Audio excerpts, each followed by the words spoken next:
पूरी तरीके से फेल हो गया है डोनाल्ड ट्रंप का जियोपॉलिटिक्स, और एक नहीं कई सारे फ्रंट पे एक एक करके चर्चा करेंगे। वीडियो आखिरी तक जरूर देखिएगा। हालांकि इसके बीच में बहुत सारे लोग अभी भारत में कह रहे हैं कि भारत का जो फॉरेन पॉलिसी है वो भी अपने आप में बहुत बड़ा फेलियर है, उस पर भी चर्चा करेंगे पर बाद में।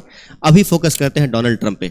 डोनाल्ड ट्रंप कई सारे फ्रंट पे फेल हुए हैं, उसमें से 4 मेन है। वह एक रसिया, एक है चाइना, एक है इंडिया और एक है ईरान। सबसे पहले आते हैं ईरान पे। अमेरिका ने लंबे समय से चाहा है कि ईरान न्यूक्लियर मिसाइल ना बना ले। क्यों? क्योंकि वहां पे मौजूद उसका एक साथी इजराइल नहीं चाहता है कि ईरान न्यूक्लियर मिसाइल बना ले, और इजराइल के अलावा मिडिल ईस्ट रीजन में किसी और के पास भी न्यूक्लियर मिसाइल हो जाए। तो अमेरिका इजराइल के सपोर्ट में आके हमेशा से कोशिश करता रहा है कि ईरान को रोक दिया जाए किस तरीके से कि न्यूक्लियर मिसाइल ना बना पाए। इनफैक्ट इस बार आके खुद डायरेक्टली बॉम्बिंग भी करके गया है, पर इसके बावजूद भी वो पूर्ण रूप से नाकाम रहा। इनफैक्ट और ज्यादा प्रोसेस को स्पीड अप कर दिया गया है न्यूक्लियर वेपन का बनाने का, क्योंकि ईरान को अब समझ में आ चुका है कि उस पर तब तक अटैक होता रहेगा जब तक उसके पास न्यूक्लियर वेपन नहीं है। और इसी के वजह से ईरान ने रिसेंटली एक ट्रीटी से भी बाहर कर लिया अपने आप को। वो ट्रीटी है NPT। ये ट्रीटी के अंदर जो ये ट्रीटी को साइन करके रखे हैं वो कंट्री एक तरीके से प्रॉमिस करते हैं कि वो न्यूक्लियर वेपन्स को नहीं बनाएंगे। पर ईरान ने अपना नाम रिसेंटली खींच लिया इस ट्रीटी से बाहर, यानी कि अब वो खुला सांड के जैसा है कि भैया अब तो मैं न्यूक्लियर वेपन बनाऊंगा, जिसको जो मर्जी वो कर लो। तो एक तरीके से पहला फेलियर हमें ईरान में देखने को मिलता है डोनाल्ड ट्रंप का। सेकेंड फेलियर है रसिया। जब से रसिया ने आज से 3 साल पहले यूक्रेन पे अटैक लॉन्च किया था, तब से अमेरिका समेत कई सारे European Nations, in fact European union ने भी रसिया पे कई सारे सैंक्शंस लगा दिए थे। बीबीसी के एक रिपोर्ट के हिसाब से 16,000 से ज्यादा सैंक्शंस लगाए गए रसिया के ऊपर, यानी कि हर तरीके से उसको नुकसान पहुंचाने का कोशिश किया गया है। पूरा कोशिश किया गया है कि रसिया को पूर्ण रूप से आइसोलेट कर दिया जाए, उसके तेल को कोई ना खरीद सके, उसको कोई मिलिट्री वेपन्स कोई ना खरीद सके। पर इसके दौरान भी रसिया एकदम अच्छे से अपना तेल बेच रहा है, पूरी दुनिया में हर एक कंट्री में बेच रहा है, अपने मिसाइल्स बेच रहा है, अपने वेपन्स बेच रहा है, और अमेरिका कुछ नहीं कर सकता। इनफैक्ट सिचुएशन इतना ज्यादा वर्स कर दिया है अमेरिका ने कि रिसेंटली रसिया ने भी एक ट्रीटी से बाहर कर लिया अपने आप को। वो ट्रीटी है INF।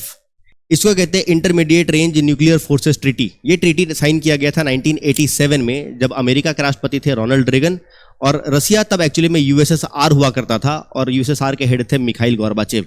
उनके द्वारा ये ट्रीटी साइन किया गया था, और ये ट्रीटी कहता था कि जितने भी इंटरमीडिएट रेंज के मिसाइल्स हैं, यानी कि जो 500 किलोमीटर से 5,500 किलोमीटर तक के रेंज में फायर होते हैं, ये सारे मिसाइल्स को ये दोनों कंट्री नष्ट कर देंगे, बर्बाद कर देंगे।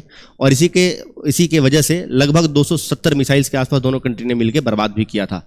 पर अब रिसेंटली रसिया ने कह दिया है कि भैया मैं इस ट्रीटी से बाहर जा रहा हूं, यानी कि अब मैं इंटरमीडिएट रेंज के मिसाइल्स जो कि ग्राउंड से लॉन्च किए जाते हैं, यानी कि स्टैटिक लॉन्चिंग जिनकी है, उनको हम बना सकते हैं और उनको हम डिप्लॉय करेंगे, तुम्हें जो करना है कर लो।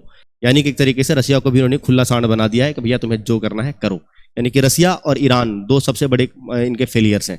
डोनाल्ड ट्रंप के फॉरेन पॉलिसी का तीसरा फेलियर है चाइना। आज के टाइम पे चाइना अमेरिका का सबसे बड़ा कंपटीटर है, क्योंकि देखेंगे तो अगर GDP के हिसाब से देखें तो ये बहुत सरप्राइजिंग भी नहीं होगा कि आने वाले कुछ सालों के अंदर अगर चाइना का GDP अमेरिका से ज़्यादा हो जाए। चाहे वो टूरिज्म पोटेंशियल की बात हो, चाहे डिफेंस इक्विपमेंट्स की बात हो, चाहे पूरी दुनिया भर में डिजिटल टेक्नोलॉजीज की बात हो, हर चीज़ में कंधे से कंधा मिला के चल रहा है चाइना आज अमेरिका से। इनफैक्ट कुछ चीज़ों में तो आगे भी निकल चुका है। वहां पे चाइना को उसको काउंटर करना चाहिए, तो काउंटर करने के लिए क्या कर रहे हैं? टैरिफ खेल रहे हैं। हम इतना % लगाएंगे, तुम इतना % लगाओ, हम इतना % लगाएंगे, उतना % लगाओ, कि चाइनीज गुड्स को हम बॉयकॉट करेंगे। वहां पे टी-शर्टें छप के पहन रहे हैं अमेरिका में लोग कि बॉयकॉट चाइनीज गुड्स। वो टी-शर्ट भी चाइना में ही छापे जा रहे हैं, यानी कि वो बॉयकॉट चाइनीज गुड्स का टी-शर्ट छाप के भी चाइना पैसा बना ले रहा है। रही बात ट्रेड की भी, तो ट्रेड वो चीज़ है जो कंट्रोल करता है कि कौन सा कंट्री का कितना धाक होगा दुनिया में। आज पूरे दुनिया में अफ्रीका जैसे नेशंस में तो ज़्यादातर के मेजर ट्रेडिंग पार्टनर चाइना बना बैठा है। मतलब पूरे दुनिया में सबसे ज़्यादा अगर एक्सपोर्ट वगैरह के हिसाब से देखेंगे तो वो भी आने वाले टाइम में चाइना ओवरटेक कर लेगा USA को। तो USA चाइना को भी कंटेन करने में पूर्ण रूप से नाकाम रहा है। और चौथा और जो सबसे बड़ा फेलियर है डोनाल्ड ट्रंप के फॉरेन पॉलिसी का, वो है इंडिया। देखिए, आपको पता ही है कि अमेरिका हमेशा से चाइना और रसिया को काउंटर करने की कोशिश करता रहा है। इसके लिए वो इंडो पैसिफिक रीजन में या तो इंडिया या फिर पाकिस्तान जैसे कंट्री के साथ दोस्ती बना के रखता है, ताकि इस रीजन में भी उसका कुछ थोड़ा बहुत बोलबाला बना रहे। अब चाइना और रसिया को काउंटर करने के लिए और कोई वैसा मेजर कंट्री है नहीं जिसके मदद से वो इन कंट्रीज को काउंटर कर सकता है। पर रिसेंटली उसने इंडिया को साइडलाइन करके पाकिस्तान का पल्लू थाम लिया है। चाहे ऑपरेशन सिंदूर के टाइम पे हो, है ना, चाहे IMF से लोन दिलाने की बात हो, चाहे अभी रिसेंटली तेल खरीदने की बात हो, जो कि जब बहुत ज़्यादा मात्रा में है भी नहीं पाकिस्तान में उतना तेल, पर वहाँ से तेल खरीदेगा ऐसा अनाउंसमेंट कर दिए। और इंडिया पे क्या कर रहा है? टैरिफ लगा रहा है कि 25% टैरिफ लगाएंगे, फिर अगले दिन बोलता है नहीं 25% और लगा देंगे, 50% टैरिफ लगाएंगे अगर तुम रसिया से तेल खरीदते रहोगे। तो हम तो रसिया से तेल खरीद रहे हैं, खरीदते रहेंगे ही, और इनफैक्ट हमसे डिफेंस टेक्नोलॉजीज भी खरीद रहे हैं और खरीदते रहेंगे ही।